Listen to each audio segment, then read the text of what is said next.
অর্থবছর শেষ হতে আর বাকি মাত্র কয়েকদিন, কিন্তু পুরোপুরি খরচ হয়নি 2023-24 অর্থ বছরের বার্ষিক উন্নয়ন কর্মসূচি এডিপির বরাদ্দ। পরিকল্পনা মন্ত্রণালয়ের বাস্তবায়ন, পরিবীক্ষণ ও মূল্যায়ন বিভাগ IMEDর হালনাগাদ প্রতিবেদনে দেখা গেছে, অর্থ বছরের প্রথম 11 মাসে এডিপি বাস্তবায়ন হয়েছে অর্ধেকের কিছুটা বেশি। এ হার 57.54%, যা গত 4 বছরে সর্বনিম্ন।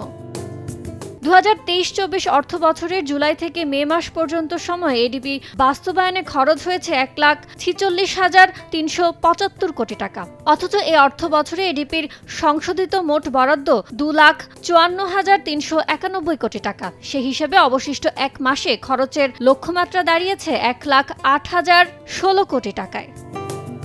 নগদের কাছে সব গ্রাহকই প্রিয়, তাই তো সারা দেশে ক্যাশ আউট চার্জ সবচেয়ে কম। একক মাস হিসেবে মেতে খরচ হয়েছে 21,059 কোটি টাকা, যা মোট বরাদ্দের 8.28%। অথচ 2022-23 অর্থ বছরে মে মাসে খরচ হয়েছিল বরাদ্দের 11.4%। এদিকে টাকা খরচে এগিয়ে রয়েছে স্থানীয় সরকার বিভাগ। বিভাগটির 263 প্রকল্পের বিপরীতে বরাদ্দ ছিল 42,956 কোটি টাকা। 11 মাসে ব্যয় হয়েছে 27,446 কোটি টাকা, যা বরাদ্দের 64.13%। আর শতাংশের হিসাবে এগিয়ে জ্বালানি ও খনিজ সম্পদ বিভাগ। খরচ হয়েছে বরাদ্দের 92.14%। ইয়ানুর শিফাত, সময় সংবাদ, ঢাকা।